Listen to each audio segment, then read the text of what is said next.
새가 그물에 걸림같이 내 삶 속에 임했네. 몸부림쳤지만 어우적거렸지만 나는 약한 자였었네. 내 영혼아 내가 어찌하여 낭만하며 불안하여 하는고. 너는 하나님을 바라라. 그 얼굴의 도심을 인하여 내가 오히려 찬송하리라. 나의 도우신 주님 태양을 멈추고 연루증을 고쳤던 주님, 기적의 하나님, 능력의 하나님, 그는 나를 고쳐주셨네. 그 어느 날 아무 예고도 없이 내 삶 속에 슬픔이 임했네. 원인을 찾으며 애써 봤지만 나는 무력한 자였네. 내 영혼아 내가 어찌하여 낭망하며 불안하여 하는고. 너는 하나님을 바라라. 그 얼굴의 도심을 오히려 내가 찬송하리라.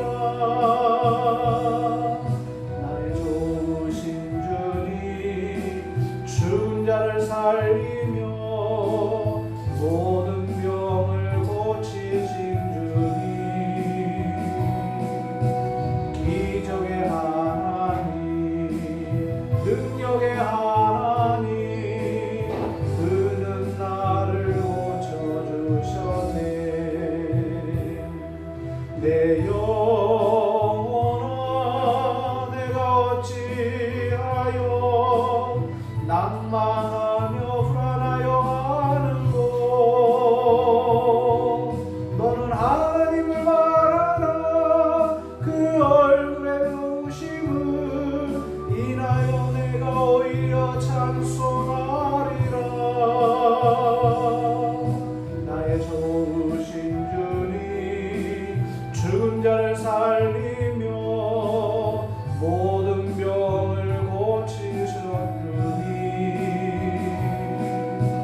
기적의 하나님, 능력의 하나님, 그는 나를 고쳐주셨네. 내 영혼아 내가 어찌하여 낭만하며 불안하여 하는고. 너는 하나님을 바라라. 그 얼굴의 도심을 인하여 내가 오히려 찬송하리라. 나의 좋으신 주님 죽은 자를 살리며 모든 병을 고쳤던 주님, 기적의 하나님, 능력의 하나님, 그는 나를 고쳐주셨네.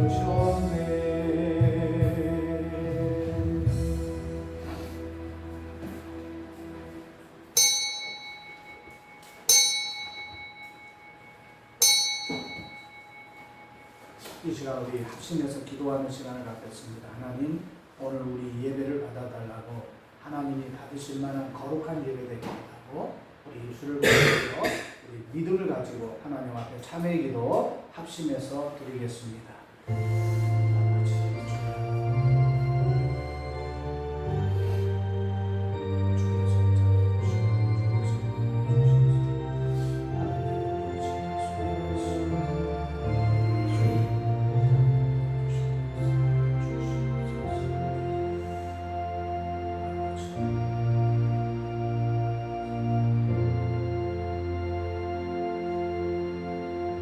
하나님은 영이시니 예배하는 자가 영과 진리로 예배할지니라. 아멘. 하나님 아버지 감사합니다. 오늘도 주님께서 우리를 불러주시고 주의 전에 나와 예배케 하심을 감사합니다. 오늘도 우리가 예배할 수 있도록 우리의 생명을 연장시켜 주시고 호흡하게 하심을 감사하오니 하나님 주님 날아갈 그날까지 하나님을 위하여 헌신하며 하나님의 영광을 위하여 사용되어지는 우리의 삶이 되게 하여 주옵소서. 오늘 예배를 통해서 하나님 우리가 가져야 할 사명을 깨닫게 하시고 특별히 하나님이 우리를 얼마나 사랑하시는가를 우리가 몸소 경험하며 하나님 앞에 영광 돌릴 수 있는 이 예배로 역사하여 주옵소서. 예배 시종을 주께 부탁합니다. 오직 성부 성자 성령께서 함께 하시는 거룩한 예배로 함께하여 주시옵소서. 감사를 드리며 예수님의 이름으로 기도하옵나이다. 아멘.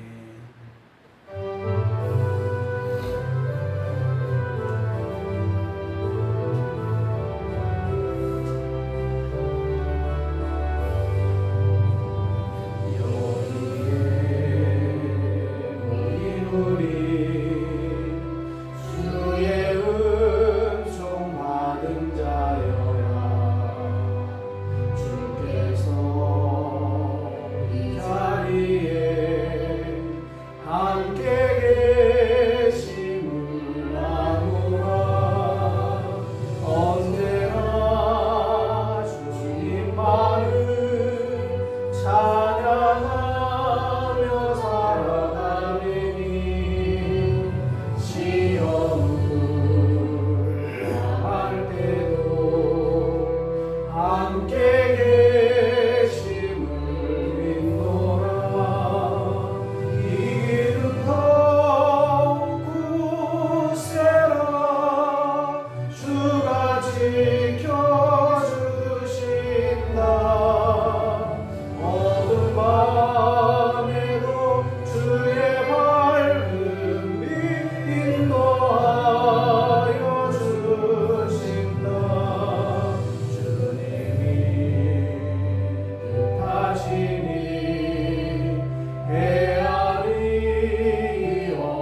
찬양하라 내 영혼아 온 몸과 정성 다하여 주 찬양하라 경배하라 내 영혼아 경배하라 내 영혼아 내 마음과 정성 다하여 주 경배하라 찬양하라 내 영혼아 찬양하라 내 영혼아 찬양하라 내 영혼아 온 마음과 정성 주 찬양하라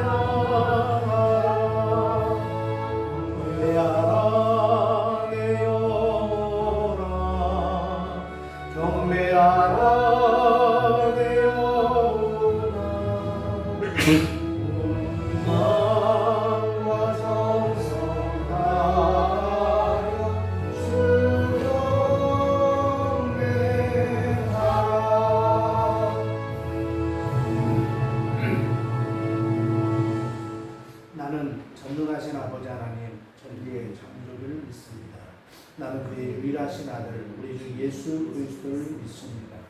그는 성령으로 잉태되어 동정녀 마리아에게서 나시고 본디오 빌라도에게 고난을 받아 십자가에 못 박혀 죽으시고 장사된 지 사흘 만에 죽은 자 가운데서 다시 살아나셨으며 하늘에 오르시어 전능하신 아버지 하나님 우편에 앉아 계시다가 거기로부터 살아있는 자와 죽은 자를 심판하러 오십니다.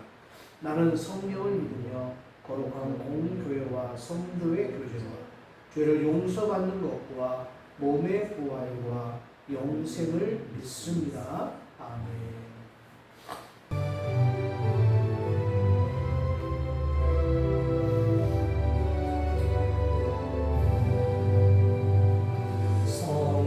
성령이여 우리 찬송 부를 때 진심으로 찬양하게 하소서.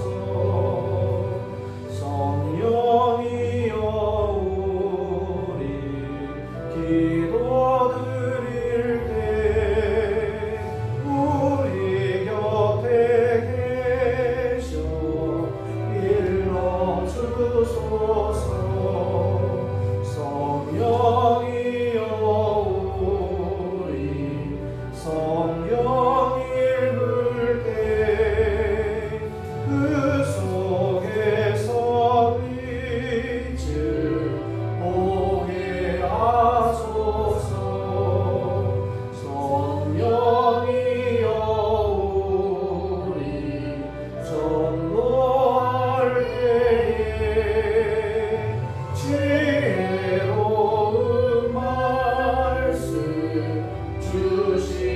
주시옵소서. 성령이여 우리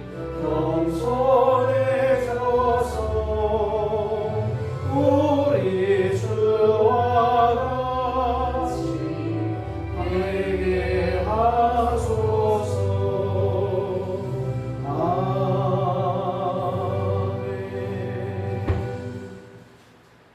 하나님, 사랑하는 자녀들이 주님 앞에 나올 때 빈손 들지 아니하고 귀한 예물을 주님 앞에 드립니다. 10의 1조를 드리며 감사의 예물을 드리며 또 주일헌금을 영광하며 연마합니다. 성교 헌금과 목적 헌금을 드립니다.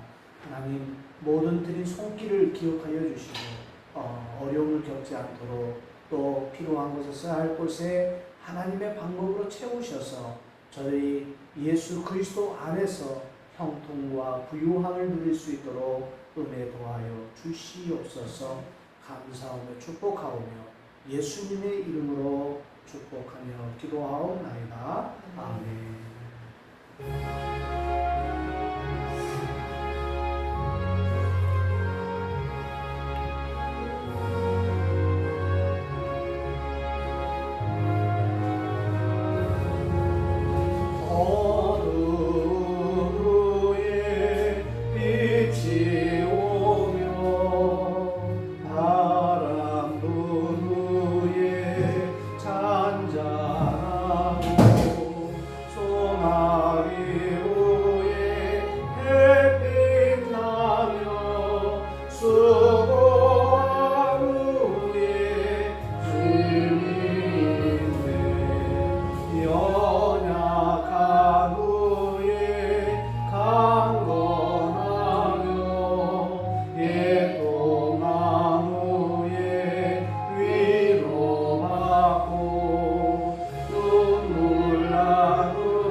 하나님의 말씀 보겠습니다.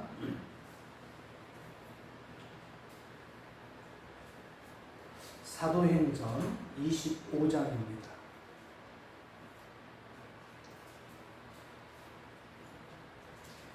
우리 1절에서부터 12절까지 말씀 보겠습니다. 25장. 베스도가 부임한 지 3일 후에 가이사랴에서 예루살렘으로 올라가니 대제사장들과 유대인 중 높은 사람들이 바울을 고소하세 베스도의 호의로 바울을 예루살렘으로 옮기기를 청하니 이는 길에 왜곡하였다가 그를 죽이고자 하는구나. 베스도가 대답하여 바울이 가이사랴에 부르는 것과 자기도 멀잖아 떠나는 것을 말하고 돌리기 너희 중 유력한 자들은 나와 함께 내려가서 그 사람에게 만일 옳지 아니하는 일이 있거든 고발하라 하니라.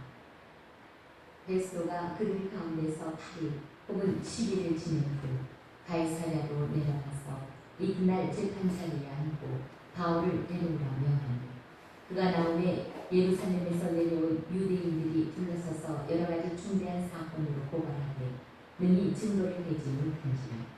바울이 변명하여 이르되 유대인의 율법이나 성전이나 가이사에게나 내가 도무지 죄를 범하지 아니하였노라 하니 베스도가 유대인의 마음을 얻고자 하여 바울에게 묻고 내가 예루살렘에 올라가서 이 사건에 대하여 내 앞에서 신문을 받으려느냐.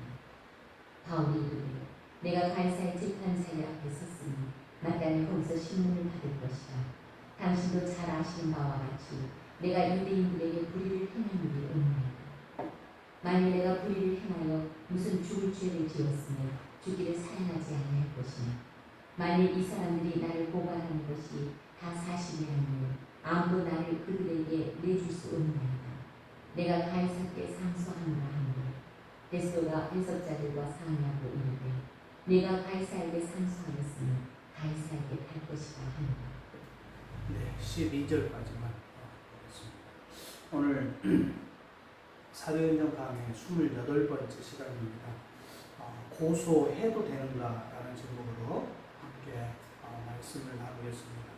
재판을 하는 이유는 우리가 지난주에 이미 말씀을 서로 나누었습니다. 억울한 일을 당한 사람들이 국법을 통해서 법을 통해서 그 억울함을 이제 해소시키는 목적이 바로 법으로 이제 자기의 억울함을 호소해서 그 원통함을 푸는 것이 바로 재판의 원래 목적입니다. 그런데 우리가 이 재판을 하는 원인이 그 목적이 나의 억울함 그리고 죄가 없는데 죄가 있다고 하니까 그걸 풀려고 하는데 참 이 온전한 재판이 어려운 지경들이 우리 주위에 참 많다라는 것입니다. 우리가 병원에 한번 가보면 왜 그렇게 아픈 사람이 많은지요. 병원에 가면 온 세상 모든 사람들이 다 아픈 것처럼 느껴집니다. 그만큼 병원에 환자가 넘쳐나고 있다라는 거예요. 한번 여러분 법원에 가보세요. 재판소에 가보면 또 왜 그렇게 많은 사람들이 재판을 받고 있는지 참 판사들이 시간이 안 날 정도의 내어 터집니다. 서울의 뚝섬에 가면 직결재판소라고 있어요. 직결재판소. 그 직결재판소에 가면 거의 한 사람 앞에 한 2, 3분? 길어봤자 5분이에요. 5분. 당신 뭐 때문에 왔습니까? 그러면 누구누구 이름 딱 대고 맞습니까? 네, 맞습니다. 그러면 당신은 예비군법 위반입니다. 그럼 벌금 얼마? 땅땅땅. 다음. 당신은 뭡니까? 당신은 도로교통법 위반입니다. 벌금 얼마? 땅땅땅. 그리고 벌금을 낼 수 없으면 그 벌금에 상응하는 구류를 살게 되어 있습니다. 경찰서 유치장에 들어가서 그 구류를 살아요.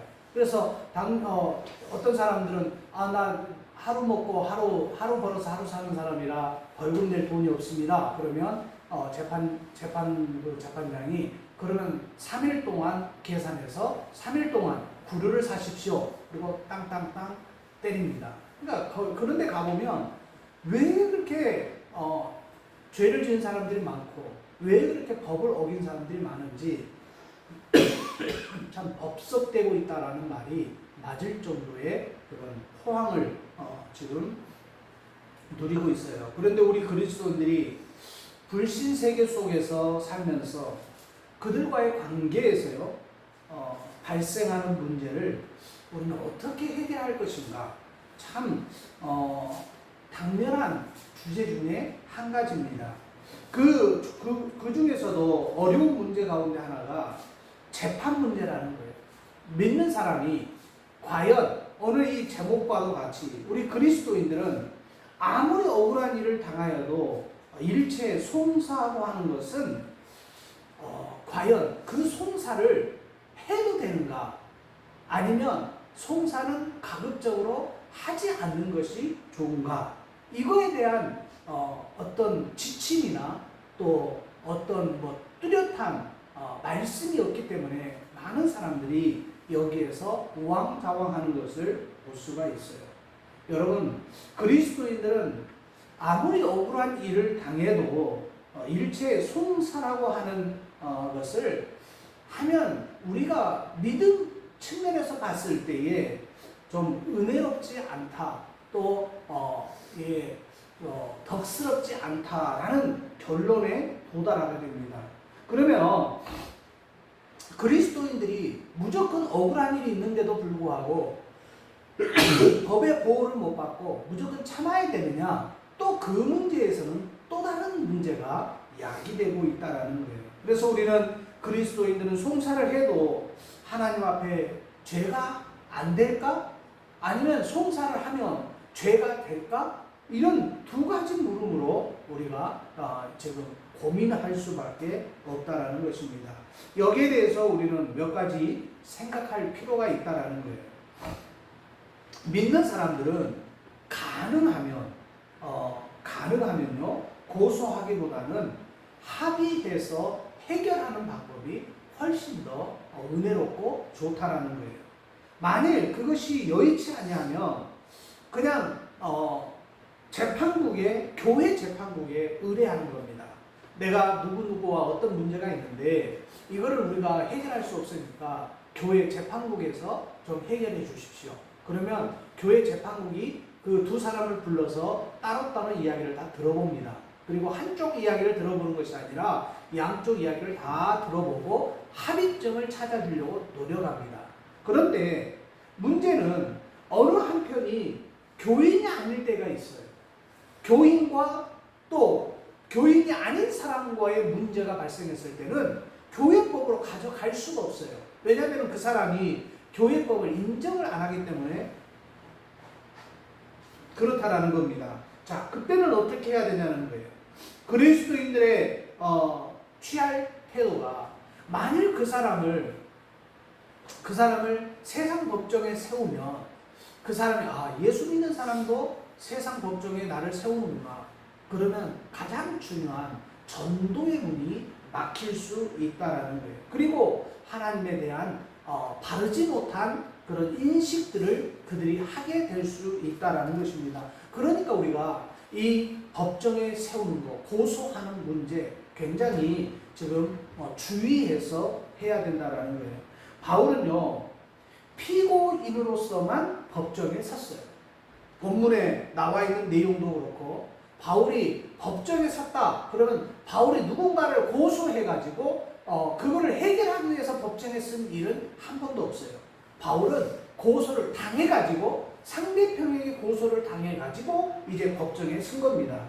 바울은 선교 활동을 하는 동안에 좀 여러 차례 법정에 서는 일들이 있었다라는 거예요. 한 번도 자신의 원고가 되어서 정말 고소한 적은 없었다라는 것입니다.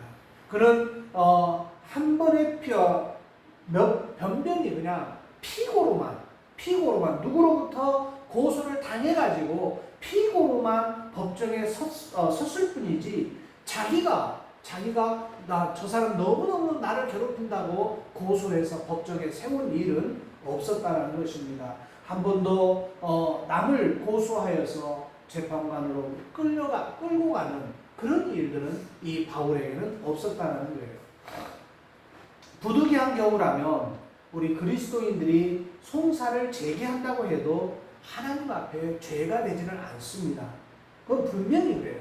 내가 억울하기 때문에 나의 억울함을 세상 법정에서 풀어보려고 시도하는 거지, 그게 하나님 앞에 뭐 범죄를 저질렀다, 이건 크나큰 죄다, 이렇게 말할 수는 없다라는 거예요. 그러나 가능하다면 우리 그리스도인들이 먼저 상대방을 고소해서 법정에 끌고 가는 일은 굉장히 신중을 기해야 된다, 그렇게 여러분에게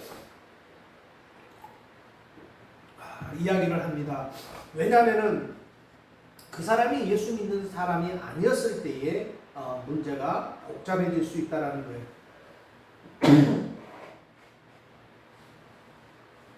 왜 복잡해지냐? 사건의 판결되기까지는 많은 시간이 걸립니다. 왜냐하면 어떤 것들은 막 1년도 가고 2년도 가고 3년도 가요. 그리고 또 이 법정에서 가리지 않으면 또 상고를 하고 또 막 대법원까지 막 올라가는 일들이 있기 때문에 막 정신적으로도 또 물질적으로도 또 체력적으로도 많은 것이 소모되는 일이 바로 이 재판입니다. 그러므로 우리가 좀 신중해야 할 필요가 분명히 있다라는 거예요. 또 재판 법관도요, 분명히 인간입니다. 그러니까 법관이 법대로 정확하게 처리를 해주면 원통함이 덜하겠는데, 법관도 인간인지라 실수할 수도 있어요.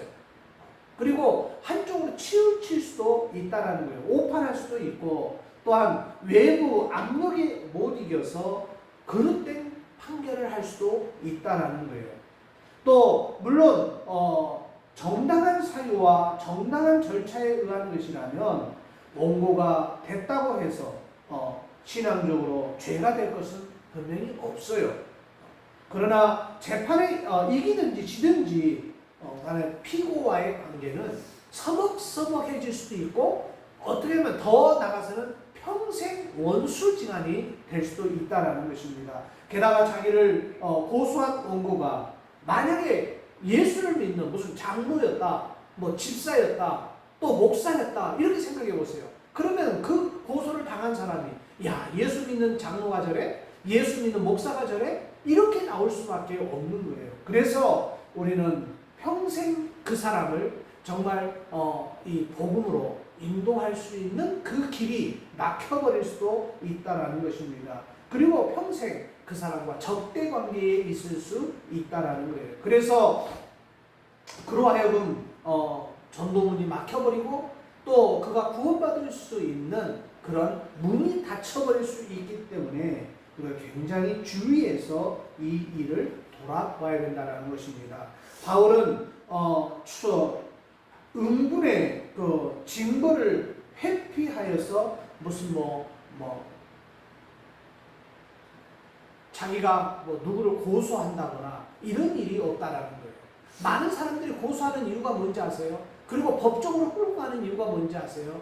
자기의 죄가 없다라고 하는, 자기는 죄가 없다라고 그걸 회피하려고 하는 마음 때문에 세상 사람들이 법정으로 끌고 가는 것입니다. 만약에 세상 사람들이 재판하는 것을 보면요, 거의가 다 죄에 대한 그런 징벌을 줄여보려고 합니다. 자기가 지은 죄에 대해서 나는 재판장님이 3년 하면 나 3년 동안 형무소에 가 있겠습니다, 그렇게 말하는 사람들을 제가 본 적이 없어요. 어떻게 하든지 그 형량을 줄여보려고 변호사도 사는 거고 돈도 들이는 거고 또 가서 최선을 다해서 변호하는 거예요. 자기를 변호하는 겁니다. 왜 그렇습니까? 자기가 지은 죄에 대한 형량을 줄여보려고 그렇게 노력한다라는 거예요. 자기가 지은 죄가 만약에 5년이다 그러면 어떻게든지 3년, 2년으로 줄여보고 그 다음에 집행유예로 풀려나게 하기 위해서 돈을 써서 변호사를 쓰는 거고, 그 다음에 변호사도 그냥 쓰는 것이 아니라 굉장히 좀 유명한 사람을 쓰는 이유가 그렇다라는 거예요. 그런데 오늘 본문에 보면 바울은 이렇게 이야기합니다. 1절에 만일 내가 불의를 행하여 무슨 사죄를 범하였으면 바울이 고백하는 겁니다. 자기가 불의를 범하여 생하여서 무슨 사죄를 범하였으면 죽기를 사양치 아니할 것이다. 어떤 사람들은 죄를 지면 그 죄의 경중을 따져서 가볍게 하려고 노력하는데 바울은 거꾸로 가고 있었어요. 거꾸로. 무슨 말을 하고 있느냐? 내가 불의를 향하여 무슨 죄를 사죄를 지었으면 자기는 죽기를 마다하지 않겠다라는 거예요. 사형까지도 자기는 마다하지 않겠다라는 거예요. 엄청난 고백이라는 것입니다. 바울은 자기에게 죄가 있다면 그 죄값을 받되 만일 그 벌이 사형에 해당되는 것이라 할지라도 자기는 달게 받겠다라고 하는 고백이 오늘 1절에 포함되어 있는 겁니다. 최린이라는 사람이 있어요. 여러분 최린이라는 사람을 우리 독립선언서를 작성했던 33인 중에 한 명이 최린입니다. 이 최린이라는 사람이 후에 독립선언서에 이름이 올라간 그가 이제 반민특위에 끌려와서 재판을 받는 적이 있었어요. 왜냐하면 그가 독립선언서 할 때는 그 독립선언서에 33일의 이름에 올렸지만은 그 이후에 변질되어서 그가 아마 일본을 추종했던 것 같아요. 근데 이제 해방되고 나서 반민특위가 열렸는데 그 재판에 이 최린이라는 사람이 끌려 나와 있어요. 많은 사람들이 최린의 죄에 대해서 열거하기 시작합니다. 그런데 재판장 앞에 걸려있는 현수막에 독립선언서가 있고 그 독립선언서를 작성했던 33일의 이름이 기록되어 있어요. 거기에 자기가 그 이름이 있는 겁니다. 최린이. 근데 그가 정말 회한에 찬 수배의 그런 모습으로 이제 재판장에 서 있는 거예요. 그런 재판장에게 재판장의 물음에 긴 한숨을 쉬면서 이런 이야기를 지금 하는 거예요. 이제 최린이가 이 자리에 무슨 할 말이 있겠습니까? 자기는 할 말이 없다라는 거예요. 기소 사실 외에도 지금 최린이가 지은 죄가 이겁니다라고 이야기한 것 외에도 자기는 쉴 수 없는 죄를 지은 죄인이라는 거예요. 그러면서 하는 소리가 최린은 대중 앞에 끌어다가 난도질을 해도 괜찮다. 만약에 무슨 광화문 한가운데 자기를 끌어다가 돌을 쳐서 죽여도 자기는 괜찮다. 자기는 너무너무 부끄럽다. 빨리 민족의 이름으로 이 최린을 처단해달라. 그렇게 울부짖는 이 소리를 최린이라는 사람이 이 반민특위 법정에서 한 거예요. 그 이야기를 하니까 뒤에서 방청국에서 70세 이상 되신 노인 한 분이 꺼이 하면서 막 눈물을 대성통곡을 하는 겁니다. 옆에 있는 사람들도 울고 거기에 나와 있는 기자도 울고 재판장에 서 있는 재판관도 손수건을 가지고 자기 눈물을 훔치는 그런 일이 있어요. 많은 사람들이요, 생각해 보세요. 나는 죄가 없습니다. 막 그러면서 영화 한 장면 여러분 기억나잖아요. 이정재 씨 막 나와가지고 우통을 벗으면서 이 총자국은 이 자국은 뭐 한다고 자기의 업적을 주장하고 나는 죄가 없다라고 이야기하는데 이 최린은 당신들이 지금 지적하는 이 죄보다도 나는 더 많은 죄를 지은 사람입니다. 나를 끌어다가 광화문 한복판에서 좀 처형을 시켜 주십시오. 당신들의 손으로 민족의 손으로 나를 처형시켜 주십시오 라고 하는 그 말에 참 많은 사람들이 눈물을 흘리면서 그 재판을 지켜보았다라는 것입니다. 여러분, 그리스도인이라고 할지라도 불의한 경우에는 재판을 제기할 수 있어요. 분명히. 그러나 그것이 죄의 성립 여부를 따지기 위해서 아니면 내가 지은 죄를 감추기 위해서 아니면 내가 지은 죄를 좀 모면하기 위해서 그 따지고 또 거기에서 누가 옳리, 내가 옳다, 당신이 옳다라고 따지는 것은요, 그거는 합당하지 않다라는 거예요. 형별의 회피만을 위한 것이라면 신앙 양심에 합당치 않는 것이라는 것입니다. 만일 내가 불의를 행하여 무슨 죄를 범하였으면 죽기를 사양하지 않겠다라고 하는 이 바울의 고백이 바로 이러한 정신으로 법정에 서야 될 줄로 믿습니다. 또 바울은요, 불의를 용납지 아니했던 사람 중에 한 사람이었다라는 거예요. 바울은 자신이 서둘러 원고가 된 일은 없지만 일단 피고의 몸으로 재판정에 불러 나오게 되면 그는 절대로 불의를 용납하지 않았다라는 것입니다.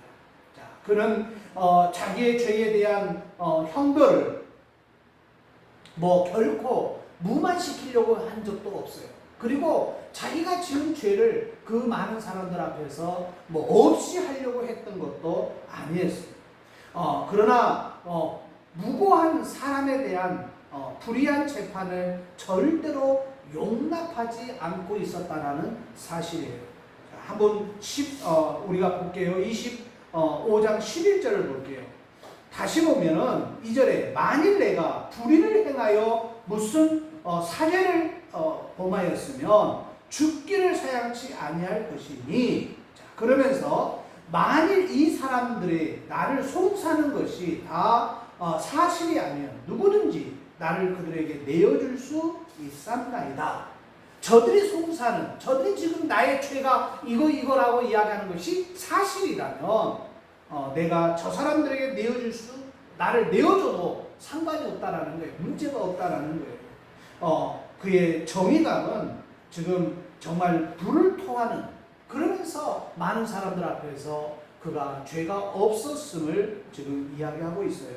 예나 지금이나 좀 우리가 음흉한 고소인들은요, 정말 위증을 잘합니다. 법정에서도 거짓말을 참 잘해요.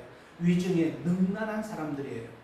또 타락한 법관들도요, 뇌물에 굉장히 약한 사람들이에요. 그래서 옳게 결정돼야 할 그런 내용들도 이 뇌물 때문에 바르지 못하는 결정을 해버릴 때가 너무 많다는 거예요. 그리고 이러한 자들은 서로 결탁하여서 그릇된 재판을 하기가 일수라는 거예요. 그래서 재판 거래라는 이야기가 지금 심심찮게 나옵니다.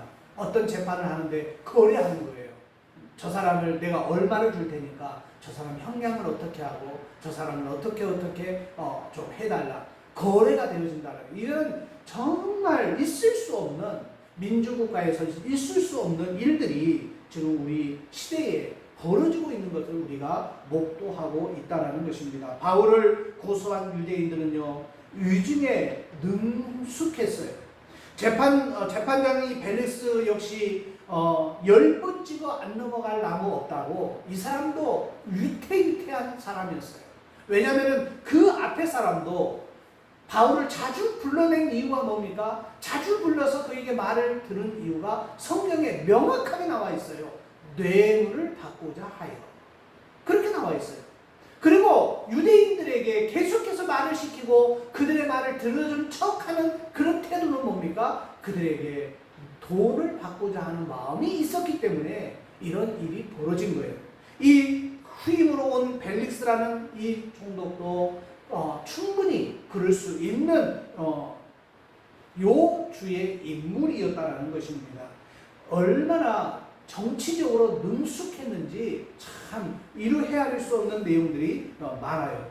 그런데 바울은 그런 상황에서 자기의 재판이 온전하게 지금 정말 철저하게 중립을 지키면서 바르게 진행되기를 원했다는 거예요. 누구든지 자기를 정말 송사하는 사람들, 그리고 자기를 거짓말로 막 이간질하는 사람들이 있었을 때 그는 정말 불타오르는 정의감으로 그 모든 것들을 이겨내고 있었다는 것입니다. 문제는요, 지금 유대인들이 이 벨리스 총독에게 뭐를 요구하냐면 바울을 예루살렘으로 올라오게 하라는 거예요. 올라오게. 성경에 보면 바울이 예루살렘으로 올라오는 그 도중에 자객들을 씹어가지고 암살하려고 계획했던 내용이 오늘 성경에 기록되어 있어요. 그래서 죽이려고 했다는 거예요. 재판으로 죽이려고 한 것이 아니라 재판을 해봤자 바울을 죽일 수가 없으니까 그가 이제 그 로마 병사들의 호의를 받으면서 올라오는 중에 뭐 잠깐 쉬는 시간을 통해서 병사들이 쫙 빠지는 뭐 그런 일들을 벌려놓고 죽이려고 했던 그런 일들이 지금 성경에 기록되어 있다는 것입니다. 그러므로 정말 안타까운 일들이 그 당시에 벌어지고 있어요. 철학자 스피노자라는 사람이 있어요. 그 스피노자는요, 물욕에 있어서는 정말 사심이 없는 사람이에요. 욕심이 없는 사람이에요. 물질에 대한 욕심이 없어요. 그런데 어느 날 교회에 이 스피노자에게 이제 재산이, 그러니까 유산이 남겨진 거예요. 유산이. 근데 그 누이가 가만 보니까 스피노자는 물질에 있어서 전혀 욕심을 안 내거든요. 그래서 스피노자에게 돌아갈 그 유산의 몫을 누이가 다 자기 것으로 다 이름을 옮겨놔버린 거예요. 근데 그 뒤에 스피노자가 그 이야기를 들은 거예요. 자기 누이가 자기에게 돌아올 유산을 다 자기 이름으로 돌려버렸다는 것을 알았어요.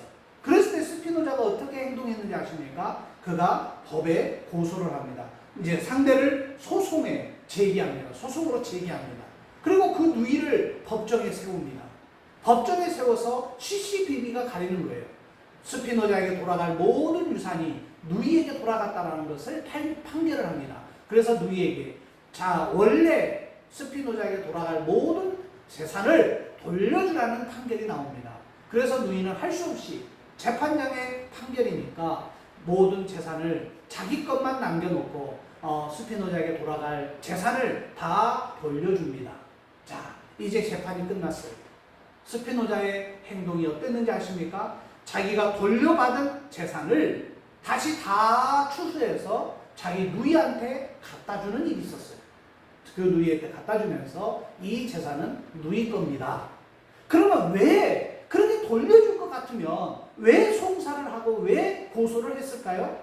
이 스피노자라는 사람은 정의감이 불탄 사람이었어요.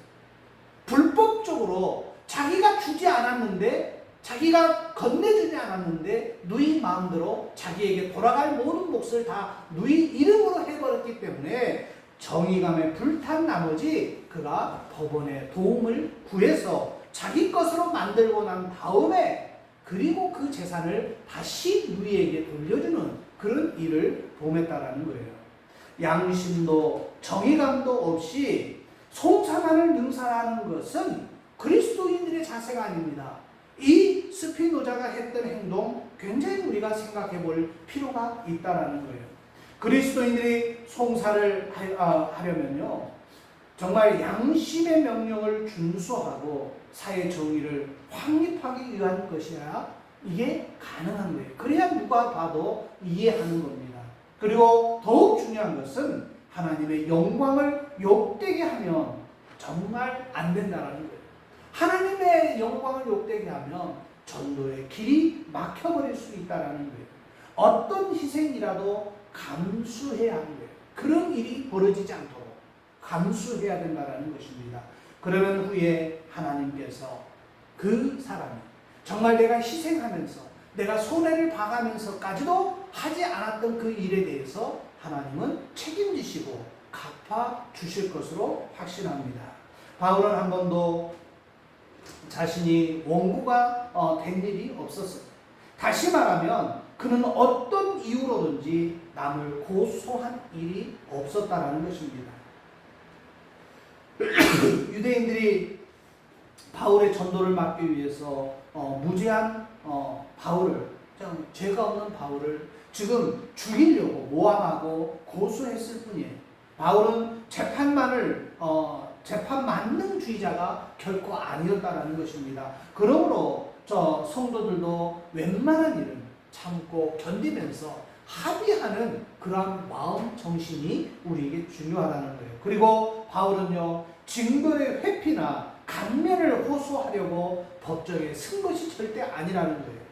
자신의 정당성 내지는 그리스도의 복음을 절대성을 유지하기 위해서 법정에 섰을 때도 뭐라고 합니까? 나에게 이야기할 수 있는 시간을 좀 달라고 애원하면서 그들에게 정말 예수가 그리스도라는 것을 증거합니다. 그리고 그분이 우리의 주님임을 증거합니다. 그리고 그분은 부활하셨음을 증거합니다. 그리고 그분은 이제 몇 날이 못 돼서 다시 우리를 심판하시기 위해서 재림지로 오신다라는 것을 바울은 분명하게 증거하고 있다라는 거예요. 바울은 결코 불의와 타협하거나 그것을 용납하지 않았다라는 것입니다. 두려워할 그런 권력자 앞에서도 바울은 꿈쩍하지 않았다라는 거예요. 왜요? 하나님 때문에 그랬다라는 것입니다. 그러기에 하나님은 바울의 그 재판을 늘 도우셨어요. 정말 말도 안 되는 막 위증의 사람들이 와서 말을 뒤집고 고소를 하고 참소를 하고 말도 안 되는 막 증거를 들어대도 하나님께서는 이 바울과 함께 하셨기 때문에 바울의 재판에 직접 개입하고 계셨다는 것입니다. 바울은 정말 불의와 타협하지 않았던 사람이에요. 그리고 그걸 용납하지도 않았다는 사람이에요. 두려워할 자는 권력자가 아니라 바울이 진짜로 두려워하는 사람은 하나님이었다는 것입니다. 그러기에 하나님은 바울의 그 재판에 아주 전폭적으로 하나님은 개입하고 있었다는 거예요. 5절을 한번 볼게요. 5절에 이렇게 이야기합니다. 또 가로되 너희 중 유력한 자들은 나와 함께 내려가서 그 사람에게 만일 옳지 아니한 일이 있거든 송사하라 하니라 이렇게 이야기하고 있어요. 5절에요. 즉 베레스라는 사람이 이 지금 총독입니다. 베레스라는 총독이 부임 인사차 에루살렘에 갔을 때 바울을 에루살렘으로 좀 데리고 와서 우리 앞에서 이 재판을 하라고 유대인 지도자들이 요청을 합니다. 그러면요, 그 당시에 처음 부임한 사람은 처음 부임했기 때문에 그 유력 인사들이 처음으로 요구한 것은 그거는 불문율이에요. 다 들어주게끔 되어 있어요. 왜냐하면 유력한 사람들이 바울을 에루살렘으로 데려다가 재판을 해달라고 하는 그 요구를 이 베레스 총독이 100% 들어줘야 맞아요. 왜냐하면 그렇게 지금까지 해왔어요. 총독이 처음에 왔을 때 유지들이 첫 번째 요구사항은 총독이 못 이긴 척하면서 들어주는 것이 관례였어요. 그런데 그 관례를 따라서 지금 유대인들이 에루살렘에 이 총독이 올라가니까 바울을 에루살렘으로 보내달라는 유대인 지도자들의 요청을 지금 하고 있는 겁니다. 그런데 그거를 거부한 거예요. 이 거부한 것도 하나님의 도우심이 있었다는 거죠. 9절을 보면 베스도가 유대인들의 마음을 얻고자 하여 바울더러 묻되 내가 에루살렘에 올라가서 이 사건에 대하여 내 앞에서 신문을 받으려느냐라고 묻습니다. 그러니까 바울이 올라가면 뻔히 죽는 걸 다 알기 때문에 올라갈 것을 요구하지 않냐고 이 베스도에게 뭐라고 요구해요? 나는 로마 시민권자입니다. 그러니까 여기에서 재판받을 이유가 없습니다. 나는 가이사에게 가서 로마 황제 앞에 가서 재판을 받겠습니다. 그러면서 정말 하나님이 주신 지혜로 이거를 잘 모면하는 그런 내용이 있어요. 너가 올라가서 재판을 받겠느냐라는 이 베스도의 질문에 바울은 거절합니다. 나는 가이사에게 가서 로마에 가서 재판을 받겠다라는 거예요. 자, 그렇게 돼버리니까 이제 이 베스도도 유대인들이 요구한 그 내용을 예루살렘에 올라가서 바울을 재판하려고 했던 그 계획을 철회하고 이제 그들의 말을 이제 들어주지 않는 일이 일어난 겁니다. 신임 총독이 지방 유지로부터 받은 최초의 청탁은 수락하게 되어 있음에도 불구하고 이 베스도가 유대인 지도자들의 요청을 거부한 것은 자기 생각으로 한 일이라고 볼 수 없다라는 거예요. 이거는 하나님께서 틀림없이 여기에 개입했었다라는 것입니다. 만일 이에 베소도가 유대인들의 요청을 수락했다라면, 그리고 바울을 예루살렘으로 데리고 올라갔다라면 도중에 10중 8구 바울은 이제 당할 수밖에 없는 그런 상황이었다라는 거예요. 하나님은 베소도를 인도하셔서 바울을 위기에서 구출해 주셨던 것입니다. 그리스도인들은 그리스도의 마음을 가지고 무슨 일이나 바울처럼 또 옳고 바르게 처신한다라면 분명히 하나님은 그 처신, 그리고 자기가 결정했던 그 결정에 하나님은 개입해 주시고 따라 주시고, 그리고 하나님은 더 축복해 주신다라는 사실을 우리가 오늘 본문에서 읽어볼 수 있는 거예요. 그러므로 여러분, 우리는 언제나 이 바울처럼 자기가 고소를 당하는 한이 있어도 남을 송사하는 일은 바울이 없었다라는 것, 그리고 무슨 일을 하든지 하나님의 영광을 위해서 했다라는 사실, 그리고 의와 진리와 또 그 의와 진리를 위해서 그가 몸바쳤다라는 것, 그걸 지키기 위해서 무던히 노력했다라는 것, 오늘도 사도 바울처럼 살기를 원하는 저와 여러분이 돼야 될 줄로 믿습니다. 하나님의 도우심, 은혜가 이제 이렇게 바울처럼 정말 물불 가리지 않냐고 자기를 헌신했을 때에 하나님의 도우심의 은혜가 분명히 있고, 그리고 하나님의 도우심의 은혜가 바울에만 임하는 것이 아니라 바울 주위에 있는 베소도라는 총독에게도, 그리고 주위에 있는 사람들에게도, 간수에게도 이러한 은혜가 임할 줄로 분명히 믿습니다. 그러므로 오늘 고소해도 되는가? 라는 이 질문에 우리 그리스도인들은 웬만하면 법정에 세우는 것보다는 서로가 합의하는 것이 하나님이 더 원하시는 방법이다. 그리고 내가 차라리 송사를 당하는 한이 있어도, 고소를 당하는 한이 있어도 다른 사람을 법정에 세우는 일은, 특히 우리 그리스도인들을 세상 법정에 세우는 일은 웬만하면 우리가 지양해야 된다는 그런 이야기를 오늘 이 본문이 우리에게 주고 있다는 것입니다. 그러므로 이 바울처럼 모든 일에 정말 최선을 다해서 하나님의 영광을 위하여 쓰임받는 저와 여러분이 되시기를 주의 이름으로 부탁합니다. 우리 함께 찬양하십시다.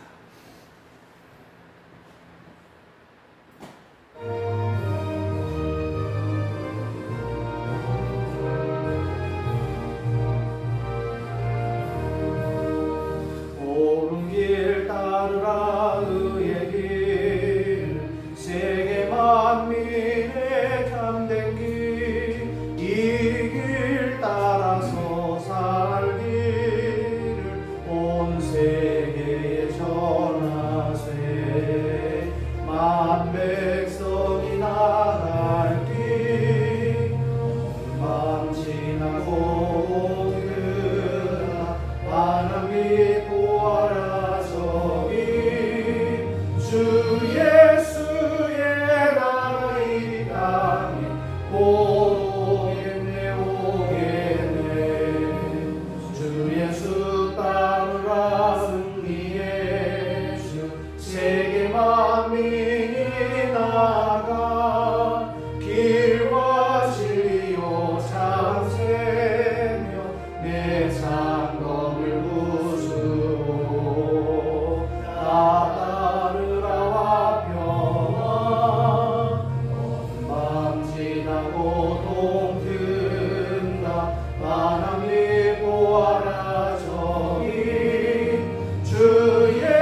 그리스도의 은혜와 하나님 아버지의 극진하신 사랑과 성령님의 감화감동 내주교통 충만케 하시며 성령의 기름 부음의 역사가 우리 그리스도인들이 고소해도 되는가라는 질문에 바울이 보여줬던 정말 고소를 당하는 한이 있어도 고소하지 않냐고 끝까지 합의하려고 하는, 그리고 또 그러한 마음으로 하나님께 영광 돌려드리기라 고백하며 결단하는 사랑하는 성도들 머리머리 위에와 저들의 가정과 일터와 생업과 학업 위에와 주님이 사랑하시는 꿈꾸는 교회와 이 나라와 이 민족 위에 이제부터 영원토록 함께 있을지어다. 아멘.